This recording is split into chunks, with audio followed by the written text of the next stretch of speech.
အားလုံးပဲမင်္ဂလာပါပရီးမီးယားလိပွဲစဉ်73ဖြစ်ဒီဘတ်စနေနေ့နဲ့တနင်္ဂနွေနေ့2ရက်ထဲမှာဆိုလို့ရှိရင်ဒ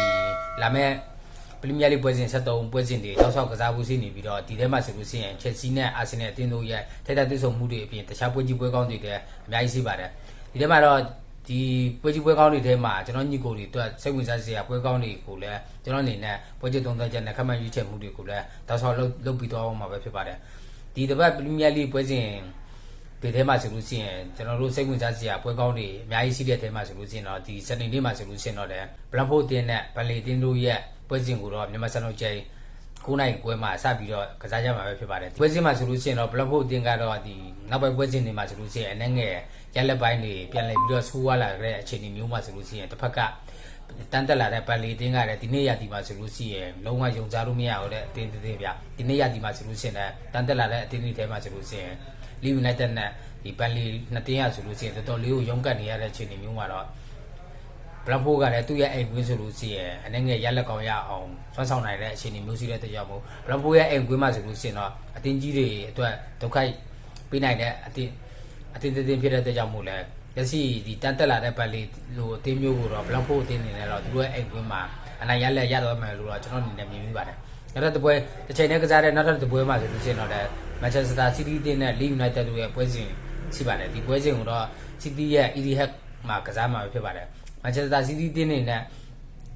ပြီးခဲ့တဲ့ပွဲစဉ်တွေမှာတောက်လျှောက်ရလက်ကောင်းခဲ့ပြီးတော့မှဒီနောက်ပိုင်းပွဲစဉ်တွေမှာဆိုလို့ရှိရင်အနေငယ်ရလက်တွေဆိုးဝါးလာပြီးတော့ပြီးခဲ့တဲ့ပရီးမီးယားလိပွဲစဉ်7နှစ်မှာဆိုလို့ရှိရင်နူကာဆယ်ရဲ့အိမ်ကွင်းမှာ2-1ဆိုတဲ့ရလက်နဲ့ဆုံးနေခဲ့တဲ့အတွက်ကြောင့်မို့တပ်ပြင်ဒီချန်ပီယံလိမှာတဲ့ဒီဘက်ကူစင်အတင်းကိုသူတို့ရဲ့အိမ်ကွင်း EDH မှာ2-0ဆိုတဲ့ရလက်နဲ့နှစ်ပွဲဆက်အဆုံးနဲ့ဂျင်ဆိုင်ခဲ့ရတဲ့ဒီမန်ချက်စတာစီးတီးတင်းနေနဲ့တော့ဒီပွဲစဉ်မှာတန်တက်လာတဲ့လီယူနိုက်တက်အသင်းကိုတော့သူတို့ရဲ့အိမ်ကွင်းမှာပြန်လည်ပြီးတော့အနိုင်ရလက်ကိုဖော်ဆောင်ရတော့မယ့်အခြေအနေမျိုးမှာတော့ဒီပြပတ်ကွာဒီလိုလာအနေနဲ့လည်းပြီးခဲ့တဲ့ပွဲစဉ်မှာဆိုလို့ရှိရင်သူတို့ရဲ့အဓိကကစားသမားတွေကိုအနာပေးပြီးတော့ကစားတော့ခဲ့တဲ့အခြေအနေမျိုးရဆိုလို့ရှိရင်တော့လည်းပတ်ကွာဒီလိုလာအနေနဲ့ဗျာတချို့ပွဲစဉ်တွေမှာဆိုလို့ရှိရင်ဟိုကြောင်ဖတ်ပြီးတော့ကြောင်တွေလူထုတ်ပုံတွေလိုက်ပြီးတော့ထုတ်နေရှင်းရတယ်မန်ချက်စတာစီးတီးတင်းအတွက်တကယ်ကိုခြေစွမ်းပိုင်းကျဆင်းလာတဲ့အခြေအနေလို့ပြောလို့ရပဲတိုးပေမဲ့တော့ဒီပွဲစဉ်မှာတော့သူတို့ရဲ့အိမ်ဝင်ဖြစ်တဲ့အတွက်ကြောင့်မို့လဲစီးတီးတင်းအနေနဲ့တစ်ဖက်ကတန်းတက်လာတဲ့လီယူနိုက်တက်လို့တင်မျိုးကိုတော့တကြပေါက်ကိုပြအနိုင်ရလက်ဖော်ဆောင်သွားနိုင်အောင်မလို့တော့ကျွန်တော်အနေနဲ့မြင်ပြီးပါတယ်တစ်ချိန်နဲ့ကစားတဲ့နောက်ထပ်ပွဲမှာဆိုလို့ရှိရင်တော့ဆန်နလန်အသင်းနဲ့ပုံမောက်တို့ရဲ့ပွဲစဉ်ကိုတော့ဆန်နလန်ရဲ့အိမ်ဝင်မှာကစားမှာပဲဖြစ်ပါတယ်ဆန်နလန်အသင်းအနေနဲ့တော့ဒီနေ့ရဒီတန်းတက်လာတဲ့3တင်းထဲမှာဆိုလို့ရှိရင်အကောင်းဆုံးအတင်းလို့ပြောရမှာဗျလက်ရှိမှာဆိုလို့ရှိရင်သူတို့အတင်းအနေနဲ့ရက်လက်တွေတောက်ဆောက်ကောင်းမွန်နေပြီးတော့မှပြီးခဲ့တဲ့ပွဲစဉ်မှာတော့ဖူကန်ရဲ့အိမ်ကွင်းမှာတော့1-0ဆိုတဲ့ရက်လက်နဲ့မထင်မှတ်ပဲနဲ့ဆောင်းနေခဲ့တဲ့အတွက်ကြောင့်မို့လဲလက်ရှိမှာတော့သူတို့ရဲ့အိမ်ကွင်းဆိုလို့ရှိရင်အမေတန်းလူရက်လက်ကောင်းရအောင်ဖော်ဆောင်ထားနိုင်တဲ့စနလန်အတင်းတွေလည်းတစ်ဖက်ကဒီနေ့ရဒီမှာဆိုလို့ရှိရင်ဗျာပုံမောက်တင်းတွေလည်းပြီးခဲ့တဲ့ပွဲစဉ်တွေမှာတောက်ဆောက်ရက်လက်တွေကောင်းခဲ့ပြီးတော့မှဒီနောက်ပိုင်းပွဲစဉ်တွေမှာဆိုလို့ရှိရင်အနေငယ်ရက်လက်ပိုင်းပြန်လည်ပြီးတော့ဆိုးဝါးလာတဲ့အခြေအနေမျိုးမှာလက်ရှိပြပွဲစုံ9ပွဲမှာဆိုလို့ရှိရင်ပုံမောက်တင်းတွေနဲ့နောက်ဆုံးတပွဲတာနိုင်လာပြီးတော့နှစ်ပွဲတည်ရင်နဲ့နှစ်ပွဲတည်ဆုံးလာတဲ့အခြေအနေမျိုးရှိတဲ့အတွက်ကြောင့်မို့လဲဒီဆန်လိုင်းရဲ့အိမ်ဝင်ဖြစ်တဲ့အတွက်ကြောင့်မို့လဲပုံမောက်တင်းနေနဲ့အနေငယ်ရုန်းကန်ရမယ့်အခြေအနေမျိုးတွေရှိပါတယ်စနေနေ့ရဲ့မြန်မာစံတော်ချိန်ည7:00နာရီမှာဆိုလို့ရှိရင်တော့အေဗာတန်အသင်းနဲ့နယူကာဆယ်တို့ရဲ့ပွဲစဉ်ကိုတော့အေဗာတန်ရဲ့အိမ်ဝင်မှာကစားမှာပဲဖြစ်ပါတယ်ဒီပွဲစဉ်မှာဆိုလို့ရှိရင်တော့လည်းဗျာအေဗာတန်အသင်းအနေနဲ့တော့ဒီတီဗီမွိုင်းရဲ့လက်ထက်မှာဆိုလို့ရှိရင်ရက်လက်ပိုင်းကတော့တိတ်အဆိုးဝါးကြီးတော့မဟုတ်ဘူးဗျာသူ့မဲ့တော့လည်းပြီးခဲ့တဲ့ပွဲစဉ်မှာတော့ဒီမန်ချက်စတာယူနိုက်တက်အသင်းကိုအိုထိုဖိုးမှာ1-0ဆိုတဲ့ရက်လက်နဲ့တယောက်ရောနဲ့တော့မှဒီမန်ချက်စတာယူနိုက်တက်ကို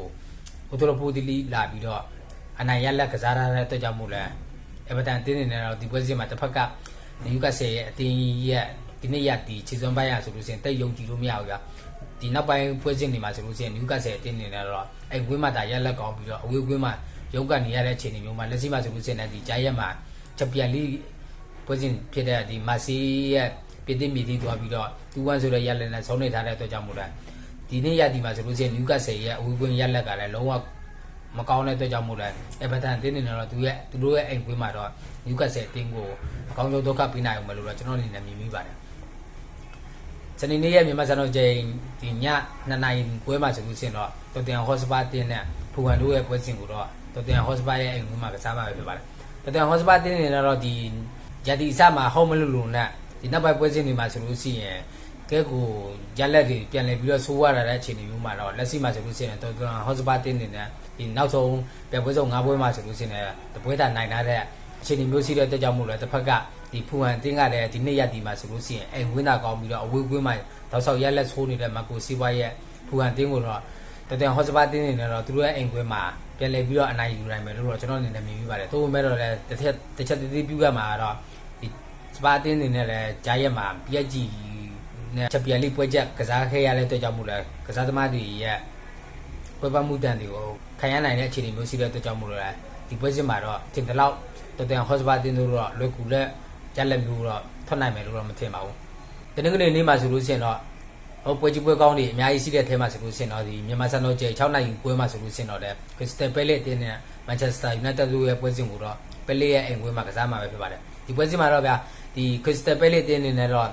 တောက်လျှောက်ရက်လက်တွေပြန်လည်ပြီးတော့ကောင်းလာတဲ့အခြေအနေမျိုးမှာနောက်ဆုံးပြပွဲဆုံး9ပွဲမှာဆိုလို့ရှိရင်တော့လေတပွဲတာတည်ကြပြီးတော့4ပွဲထိနိုင်ထားတဲ့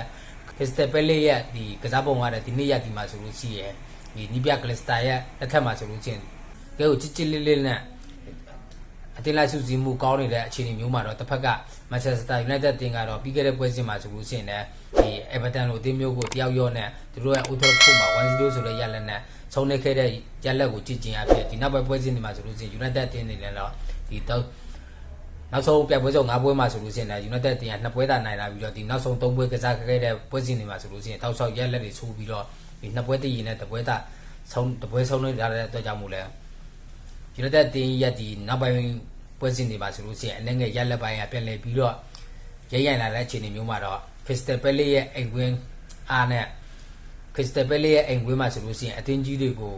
ဒုက္ခပေးနိုင်တဲ့အစဉ်လာတွေရယူနိုက်တက်အသင်းတွေနဲ့တော့လေခရစ္စတယ်ပဲလေးရဲ့အိမ်ကွင်းမှာရုန်းကန်ရမယ့်အခြေအနေမျိုးတွေရှိပါတယ်တနင်္ဂနွေနေ့ရဲ့မြန်မာစံတော်ချိန်7:35မှာဆိုလို့ရှိရင်တော့အက်စတွန်ဗီလာအသင်းနဲ့ဝူအသင်းတို့ရဲ့ပွဲစဉ်ကိုတော့အက်စတွန်ဗီလာရဲ့ဗီလာဘက်မှာကစားမှာပဲဖြစ်ပါတယ်ဒီပွဲစဉ်မှာတော့စတွန်ပီလာတင်းနေနဲ့တော့တောက်လျှောက်ရက်လက်တွေကောင်းနေတဲ့အတင်းတင်းနေနဲ့တော့ဒီရက်ဒီအစပိုင်းမှာဒါအနေငယ်ရက်လက်တွေဆိုးရခဲ့ပြီမဲ့လည်းဒီနောက်ပိုင်းပွဲစဉ်တွေမှာတောက်လျှောက်ရက်လက်တွေကောင်းနေတဲ့အခြေအနေမျိုးမှာဒီနောက်ဆုံးပြပွဲဆုံး9ပွဲမှာဆိုလို့ရှိရင်တော့လေလီဗာပူးရဲ့အိမ်ကွင်းမှာ2-0ဆိုတဲ့ရက်လက်နဲ့ဆုံးနေခဲ့တဲ့ပွဲစဉ်ကလွယ်ပြီးတော့တောက်လျှောက်နိုင်ပွဲတွေဆက်နေတဲ့အစတွန်ပီလာတင်းနေနဲ့တော့သူတို့ရဲ့အိမ်ကွင်းမှာတစ်ဖက်က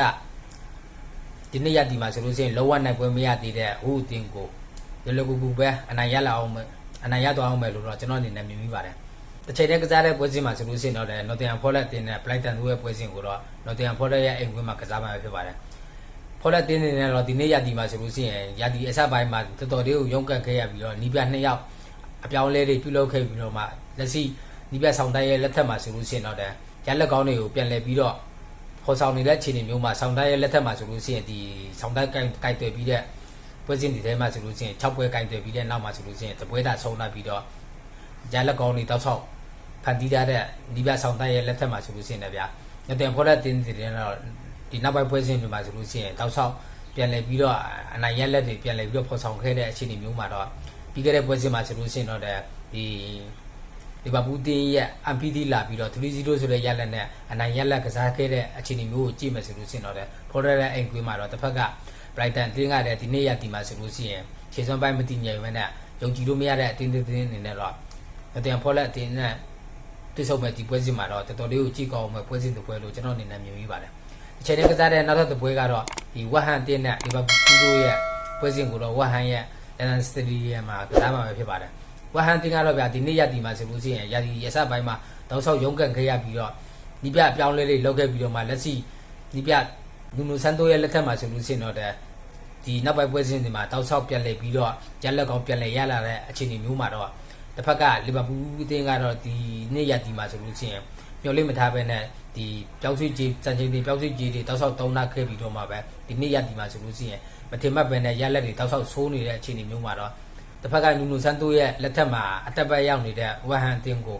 လီဗာပူးအသင်းအနေနဲ့တော့ဘယ်လိုချင်းဆိုင်ပြီးတော့ရလက်ကောင်ပြန်လဲပြီးတော့ဖော်ဆောင်နိုင်မလားတစ်ဖက်ကဝက်ဟန်အသင်းကပဲနူနိုဆန်တိုရဲ့လက်ထက်မှာအနိုင်ရသွားမလားဆိုတာကတော့ကျွန်တော်တို့တွေထပ်ပြီးစောင့်ကြည့်ရအောင်ပါဖြစ်ပါတယ်စူပါဆန်တီရဲ့နောက်ဆုံးပွဲစဉ်တစ်ပွဲဖြစ်တဲ့ဒီစူပါဆန်တီရဲ့အကောင်းဆုံးပွဲစဉ်တစ်ပွဲဖြစ်တဲ့ဒီချက်စီးအသင်းနဲ့အာဆင်နယ်အသင်းတို့ရဲ့ပွဲစဉ်ကိုတော့ချက်စီးရဲ့စတန်ဒါဖို့မှာကစားမှာဖြစ်ပါတယ်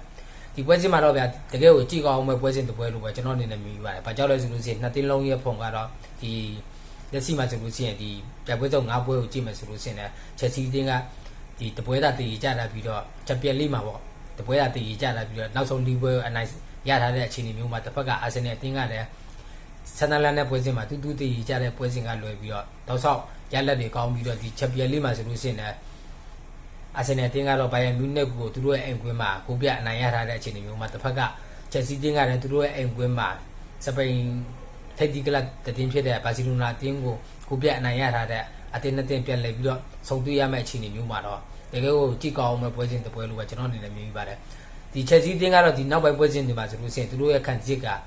ပို့ပြီးတော့လုံခြုံလာပြီးတော့ခံစစ်အနေငယ်ဆောလစ်ဖြစ်လာတဲ့အခြေအနေမျိုးမှာတစ်ဖက်ကအာဆင်နယ်အသင်းကတော့ဒီရတီစားပွဲစဉ်တွေမှာဆိုလို့ရှိရင်တောက်ဆောက်ဒီ clean sheet တွေယူပြီးတော့ပေကိုလုံးဝမရှိထားတဲ့အသင်းတွေနေတာတော့ဒီနောက်ပိုင်းပွဲစဉ်တွေမှာဆိုလို့ရှိရင်တော့ဒီ၃ပွဲဆက်